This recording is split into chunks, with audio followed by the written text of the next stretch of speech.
Video number 3 of 3, the most serious topic, only children. I don't get it. Now, when I grew up, there was no such thing as an only child. I had many schoolmates and friends who had 2 siblings, 3, 4, or at the very least 1. There was no such thing as an only child. And while I grew up in a one sibling household, and I did find the idea of multiple siblings rather confusing, I could not fathom life without my brother. He's passed now. But what do you do when you're 20, 30, 40, 50 years old and you want to remember what your parents were like? How do you, there's no one to bounce that off with. There's no perspective, there's no second opinion. I could laugh and say, remember how Mom had that funny accent, or how Pop used to sing off key? That is all not a reality for an only child. And then there's the added burden of when parents get older. Parents will get older. Maybe we don't think so when we're 10 or 20 or 30, but we'll get older and we will need things. Financial help, emotional support, maybe physical help. And then you have one child taking on the burden of 2. Possibly your child will have married or be in a partnership where that can be shared, but that's not always the case. And how fair is that? How fair is that to have a partner come in and take on the burden of another set of parents? And the third thing is the set of parents. One child versus 2 parents. At least when there's another child in the house, whatever frustrations, whatever anger, whatever expectations, and yes, whatever joy can be shared.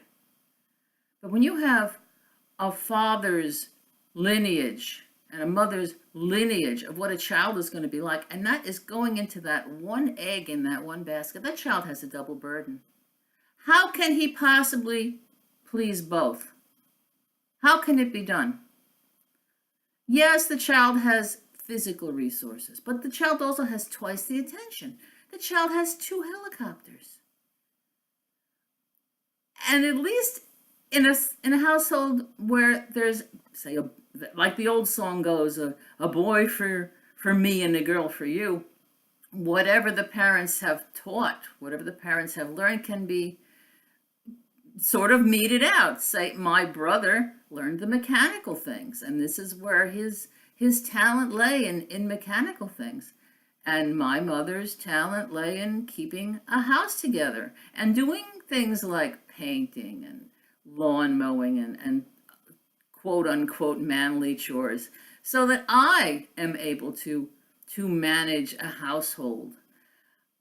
I know I sound like the worst conservative in the world, but I think it's intriguingly, it's intrinsically selfish to think that one child is going to be okay.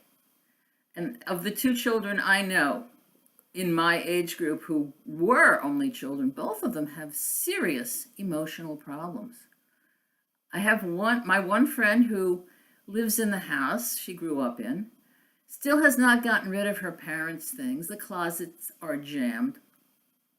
And the other, the male, lived in his parents' basement with pictures of his grandparents all about. There's something fucked, my opinion only, there's something fucked about trying to put 2 parents into one child.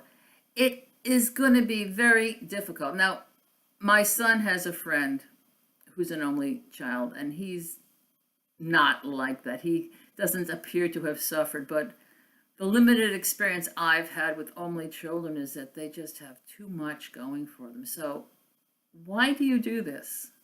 Why have children at all if you're going to limit it to 1 and you can afford it?